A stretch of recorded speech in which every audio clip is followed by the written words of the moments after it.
Hey, good morning, everyone. Good morning.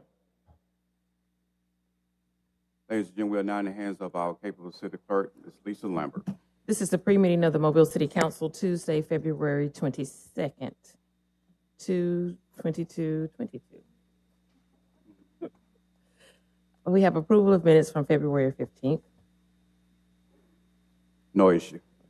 Appeals, we have requests for waiver of the noise ordinance on April 23rd, 7 a.m. until 9 p.m. on Donald Street. No problem. March the 12th, from 11 a.m. until 3:30. And this is the annual cook-off on Canal Street. Chili cook-off? Yes. June 18th, from 6 p.m. until 2 a.m. This is on the Shore Road. No problem there. Okay. No, March the 26th, from 10 a.m. until 2 p.m. in Public Safety Memorial Park. And every month on the first Sunday, and this is from 3 p.m. until 7 p.m. on Moffett Road. Mr. President, Yes, Ms. Gregory. on this one, there was really no starting date or ending date, so I called the gentleman who was requesting this waiver, and he wants to do it the first Sunday of every month, I guess beginning next month through August. And I told him that I was hesitant to do it for that many months ahead of time, but we would go with 2 months for now and see how it goes. And he was fine with that.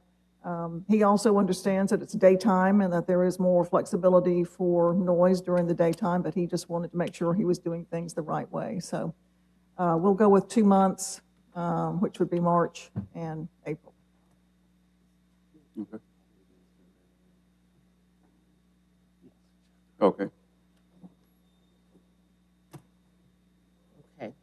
Public hearings today is a public hearing to fix costs for demolition of structures at 1506 Diamond Drive, 526 Helveston Street, 2850 Hayes Avenue, 102 North Pine Street, 904 South Warren Street, 1775 Duval Street.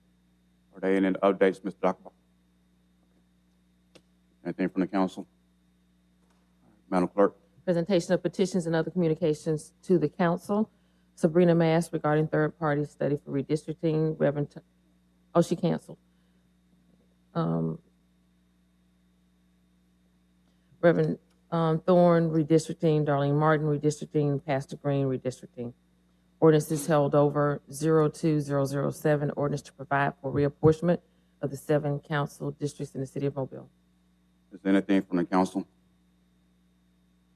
Are we going to hold this thing over a while? I know we've got the resolution we passed regarding the district meetings. I think it starts on March 2nd. It runs to June 30th. It's my hope that the council will hold it over at least 5 months and give everybody a chance to get it out to their respective districts. Mr. President? Mr. Penn. Yeah, based on the resolution, what Councilman Reynolds said, I want to make sure I get it out to my constituents. That's what I said in the meeting, so hopefully we'll hold this over. Mr. President, Mr. Jones. yeah, can we put a timeline on when these redistricting meetings need to end? We did the other ones within about a month. I think a month is plenty of time for us to get this out and get this voted on. There's no need to get this held out for 5 or 6 months. Mr. President, Mr. Carroll. I don't mind a timeline, but let me briefly explain our process. It takes roughly 3 weeks to have the cards made, put out to bid, another week to get them out to the general public for each specific part of the district. That process in itself is a month. I've already started the process for the next meeting in Plateau, which won't be able to be even had until March 15th because of the process with the cards and also the notification to the public. So it's not the fault that we can't speed it up. It's the part of proper notification to the public so that they can be notified and they can be at the meeting. And I'm asking that we do go through a process of at least 5 months so that we can get them out to all the 5 major parts of District 2. And other council members? And anybody else have any feedback about time frame?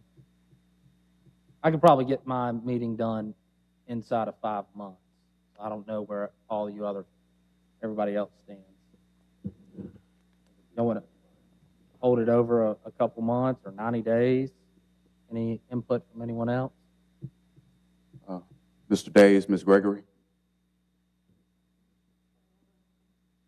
Whatever the majority wants to go forth and do. I think it's easy enough to get cards out, especially using internet and other methods to inform people about these meetings within a month, 2 months. We've already had community meetings, so it's not like people don't know what's going on. Hello, anything, Mr. Days? Mr. Carroll? Well, many people in District 2 do not have internet. Plateau, it's 736 people actually in that voting precinct. The average age out there is 75 or older. As we've seen, even from meeting and suggesting things out there, the internet really doesn't work. So the best form of communication out there is snail mail or the regular mail system through postcards and actually notifications. The same thing occurs in lower MLK and the other parts of the district where the population is older. So again, I suggest that a 5-month period is the best. Now, if it comes down to it and we get it done faster than 5 months and we can notify the chair, then we can speed the process up. But I see a time of at least 5 months in trying to get this completely done. I would suggest, and I agree with Mr. Carroll there, that it takes a little time to get all this done. Maybe we just go 90 days, and then if we need to hold it further, we can do it at that time. So that would be my suggestion. Anything is from any other council members? If not, we can. Well, one question. Mr. Carroll? Can the clerk and staff set meetings and get cards ready that quickly for every part of our districts and have the community meetings set in rotation to make 90 days? Well, that really, it's not so much us as it is the process with purchasing and getting the bids done and back to us to have the So can it be postage done? and mailings done. So in actuality, it's going to be extremely hard to do. Who do we need to ask?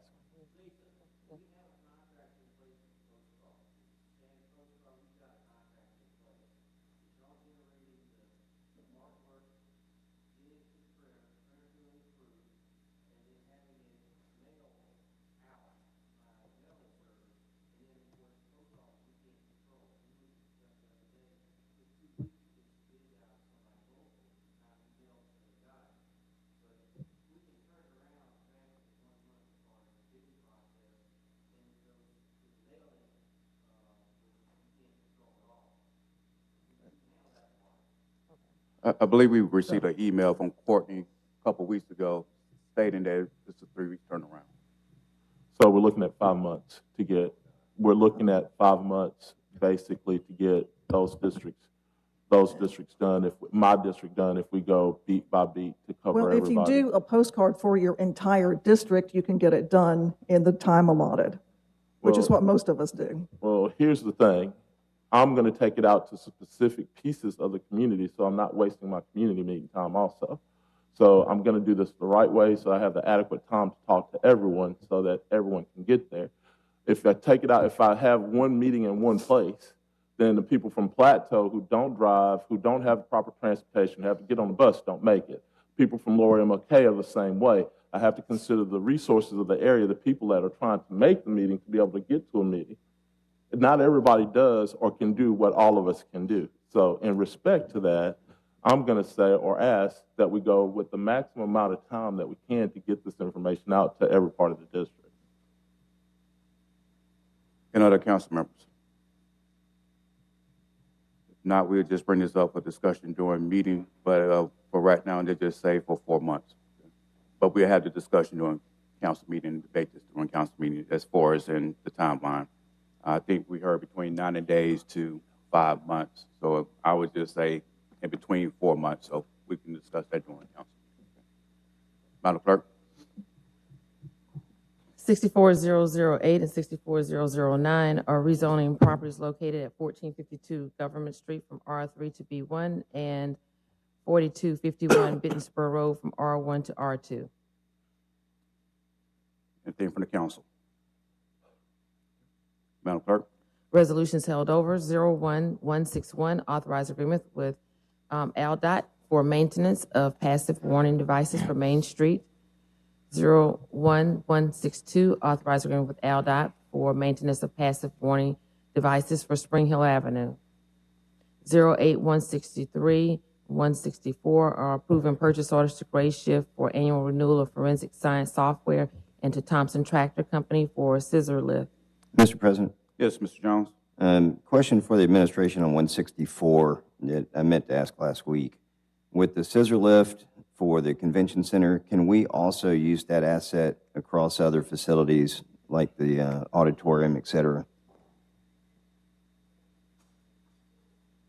Yes. Thank you. 21165, authorized contract with LexisNexis for digital research subscription. 23166, accept these for right-of-way for the McGregor Avenue widening project. 25167, grant easement to Alabama Power Company for rerouting three-phase route to Morgan Avenue and Creek Street. 37168, consider approval of a certificate of public convenience and necessity to Ruby Smith doing business as Sure Transportation to operate a shuttle service. 47169, assent to the vacation of portions of Pearl Street, Lion Street, Hospital Street, and Basil Street. 61117, authorize the City of Mobile to join the State of Alabama as participants in the Indo settlement.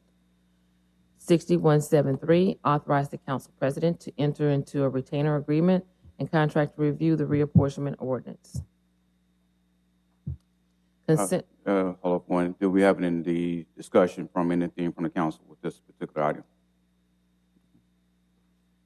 All right, Madam Clerk. Consent resolutions being introduced. 37174, 175, 176 are recommending approval to the ABC Board for issuance of a special events retail license to Callaghan's St. Patrick's Day 2022 on Marine Street for issuance of a retail beer, table wine on-off premises license to Aldi on Rangeline Road, for issuance of a retail beer, table wine on-off premises license to Aldi on Airport Boulevard. 40, 177, 178, 179, 180, 181, 182 are fixing the cost for demolition of said structures. 58, 183, declare weeds noxious, weed lien group, 1624. 60, 184, 185, 186, 187, no, 186, are determining appropriations to the Universal Youth Foundation serves a public purpose and approved payment. Determining appropriation to Stars Over Mobile, Quilts of Valor, and the Village of Spring Hill serve a public purpose and approving payment. 60, 187, 188, 189 are approving award of special bonus to Firefighter of the Month, to the Officer of the Month, to the Administrative Services Employee of the Month. Resolutions being introduced. 01190, authorized agreement with Team Shelter USA for an independent shelter assessment, $30,000. Mr. Madam President. Clerk. Okay. I think I heard Mr. Carroll, then I heard Mr. Jones. Let Mr. Jones go. Thanks. Yeah, I'm curious what this is because, we were given a very good assessment recommendation about the shelter and another $30,000. What's the difference between what we were handed and this?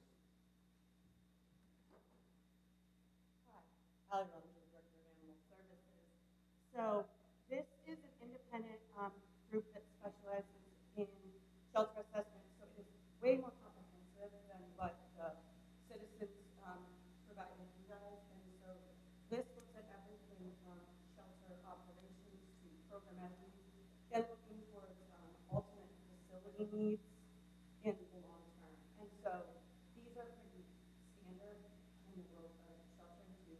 The county shelter has about 8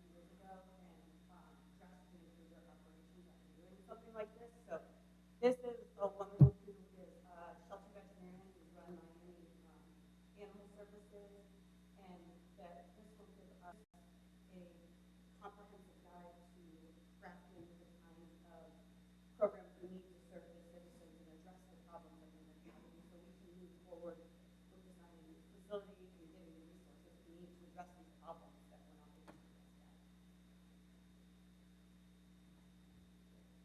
yet. Ms. Carroll? Anybody else before me? Go ahead, Ms. Carroll. The ad hoc committee that the previous council put together produced a document of over 100 pages. In that document, there was an intense review of the city's processes. It also reviewed facilities, type of facilities,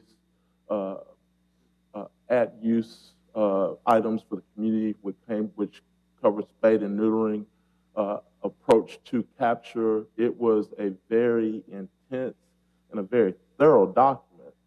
So when I called to find out what this independent lab or independent person does for $30,000, this person does somewhat less than the committee that's already produced the document that is quite the size.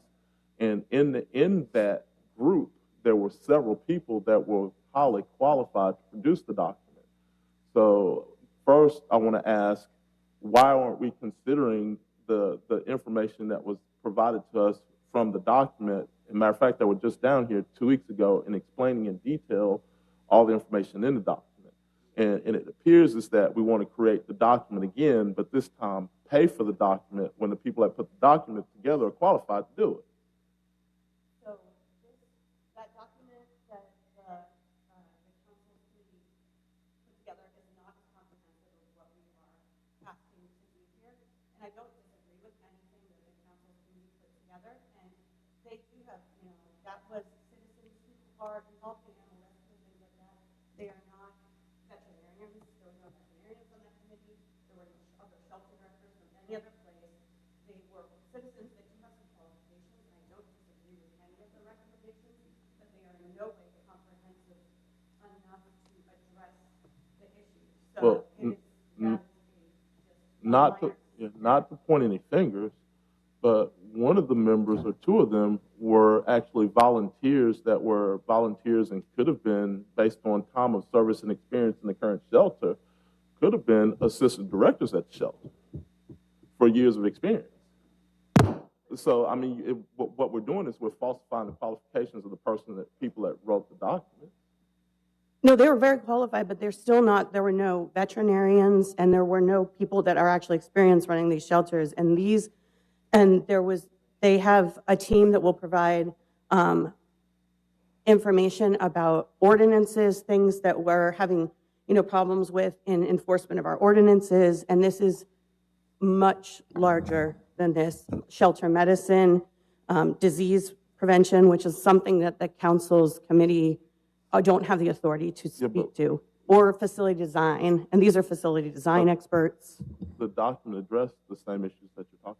But they're not veterinarians, and they're not facility design people, so I respect their opinions, and these are people I've worked with for my entire career in animal rescue. I agree with everything in the document the council has received, but it is not as comprehensive in scope as what we're looking to do here, and what we need to do. If we're going to look forward, we have to have a new facility. A wall fell down in the shelter the other day.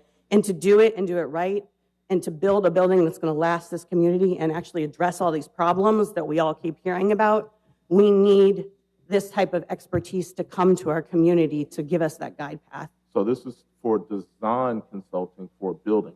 This is part of it. It is a complete shelter needs assessment, from operations to recommendations for future facility designs to fulfill the needs of the city for all our animal control operations.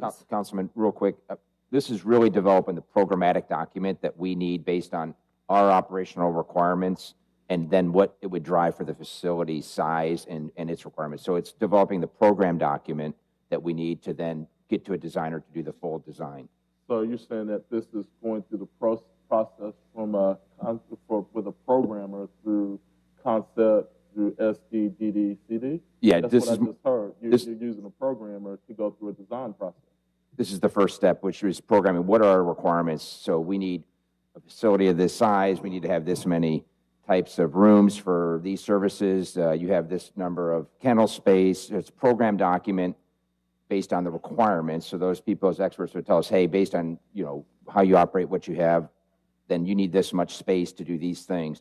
Then we'll eventually hand that to a designer. We did a similar thing for the public safety headquarters where we had a program document done that tells what the space requirements are based on the operational requirements. Some years ago, there was an attempt to put a facility out in Spring Hill somewhere around Sandtown. I don't remember. Is this the same thing we're about to do again? Mr. President, Yes, Mr. well, there's an informational brochure or document that we can get you about what the scope of work of this particular company is expected to do. Perhaps after pre-council, we'll get that down to all the councilors so that you can look at exactly what we're asking of this company. Yeah, I'm just asking, you know, it's not to be adversarial, but I mean, the previous council, you guys went through a lot of trouble with a lot of people to get a lot of information together just to turn around and do something totally different. So I'm curious as to what we're doing. I don't think this is totally different because we are also providing that council's assessment to this independent group who will review that so that they will have that as part of their assessment. So it is not different. It is larger and in supplementation to this and to give us the scope that we need to do everything. How much, Hold up. Are you finished, Mr. Carroll? I can wait. I'm just curious. I mean, Okay. you know, Mr. Reynolds, did I see I'm your still hand? not have 100% of my questions, but maybe this information they're going to give us after 9 o'clock will give us more than what we need. Mr. Jones? how long ago was that other study done that you referenced? So has there been any actions that's been taken either with this assessment or with the previous one that was done, the comprehensive study, that have been put in place at this point? Have we taken any actions with that? Yes, I started in my role in early November, and I had already started to implement some of the recommendations before the council had even received the guidelines, such as a volunteer program, fostering programs, things that I agree and was already in line with what the committee had presented to you guys in that. So yes, some of those things are already in the works that are in that, but that is not an operational needs assessment that tells us programmatic needs and future growth. And it's, you know, in its full suite for what we need. Thank you. Mr. Barber, thanks. I think we need a rundown of what this includes because the way it's presented here sounds like more of the same that we've been doing. So I think if you present that to us and what the scope of work is, that will help us alleviate some of the questions that we have. Yeah, and just to finally, just to kind of put a bow on it, the operational needs and the operational recommendations are one thing, and they have been implementing those. That's different than a programmatic requirements document, which is what this entity would help to develop. Any other council members? I'm glad to see that we're on our way to building a new state-of-the-art facility. That's good news. All right, thank you so much. Thank you. 08191, approved purchase order to Cart Doctor LLC for golf carts for the cruise terminal, $15,842.50. Mr. President, Yes, Mr. Jones? question to the administration. What are we going to do with these golf carts when the cruise ship stops coming here in October? They'll still remain there. I mean, the ship is coming back. We just received a schedule for 2023, so they'll remain there. So we're going to get a new contract from, We haven't got a new contract, but the Carnival has sent us a new schedule for 2023 in October, but our contract ends in November. So do we have a new contract? No, we don't. Okay. No. But their schedule that they put out includes Mobile? They sent us a schedule as of this morning for Mobile for October. All right. I just see us 2023. putting a lot of money into the terminal without a promise of a ship. And I think we need to see a promise of the ship before we continue to put money into a terminal with no ship. Any other council members? Madam Clerk? 08192, approve purchase order to Game Time for park benches and trash receptacles at Langham Park, $46,188.45. Mr. President, Ms. Gregory? this is actually for Lovretta Park. I asked Shonda about this.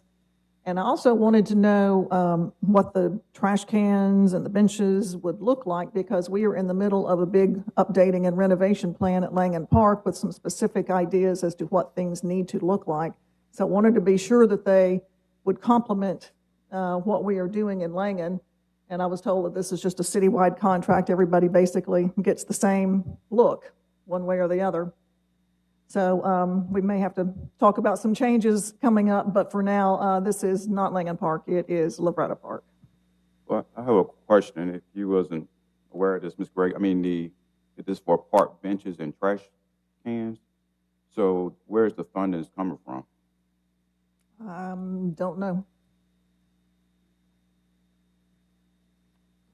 Parks and Rec, probably. We can get you the specifics on the design of those receptacles and benches, as well as the funding source. Okay, if you can share with all council members, that'd be good. Thank you. 21193, authorized contract with Micro Inc., doing business as MDS Construction for improvements at Spanish Plaza, $227,188. 21194, authorized contract with Sanders Highland Corporation for floor replacement in elevator cabins and lobbies, Mobile, Alabama Cruise Terminal, $55,000. 21195, authorized contract with Reichel Signs for pylon and building signage, Mobile Police Department, $24,995. Mr. President, Mr. Jones? I want to go back to 194 in conjunction with 191. And look, I know we need to continue to put money in this thing to keep it operational. I guess part of my angst, I spent the weekend in Valentine's Day in New Orleans, and my hotel room overlooked the river. When I checked into the room, there was a Carnival cruise ship pulling into the terminal. When I went to bed, that cruise ship was leaving. The next morning, there was another cruise ship pulling in. So I see these other cities that continue to have Carnival Cruise Lines operating, and our contract is in limbo. So hopefully, they understand that we're doing our part. And I know they're coming here in March and having meetings with the mayor. Hopefully they understand that we're doing our part and being a good partner in this relationship. And that will help them continue to provide service to our city as well, like they're doing in all these other cities. Thank you. Mr. Snowden, so the ship ends in October this year, correct? October 22? Correct. And then come back in October 23? Yes. So it'll be 1 year. My question is it possible, and if it's worthwhile, if the city could rent that facility for 10 months while it's not in operation, just in case if somebody wanted to do like an event like the city did, several years ago? We have done that in the past. Special events, we can rent that out and use that for that purpose. But the purchases that we're doing now is to help support the upcoming operations when the ship is here. The city of Mobile, we are in constant communication with Carnival, and they do understand and know how much we're investing in this facility. We fight very hard to make sure that they know that. And our facility and the crew there are rated very high in hospitality. In fact, we beat out a lot of the other ports for our hospitality and service that we provide there. So we're trying to maintain a high level of service and hospitality. And again, Mr. Snow, not beating y'all up for the administration, because as we learned in our leadership trip this past year, that cruises are gambles, And but I was just looking at the way that the city could benefit money or revenue by just sitting idle and everything. Right. We're always looking for other ways of generating revenue from that facility, so it doesn't sit there without any activity. All right. Thank you. Yep. Mr. Jones, you done? Okay. All right, thank you, Mr. Snow. Call for public hearings, 41196, call for public hearing to consider refusing to renew the business license of TR LLC doing business as Discount Zone located at 507 Azalea Road, scheduled March 15th. I missed something, Mr. President. Oh, Mr. Jones. I'm waiting on an answer from Bishop State's lawyer and also from Kenny Holder about the vacation of right-of-way over there. There's been some communication from two churches, and it was about information that they discussed under the previous president and some consideration that was supposed to be given. Trying to get that cleared up this morning. If I can, I may ask that we lay that one item over for a week. All right. Anything from the council? Mr. President, Mr. Days? I'd like to go back to 6173 for a minute. If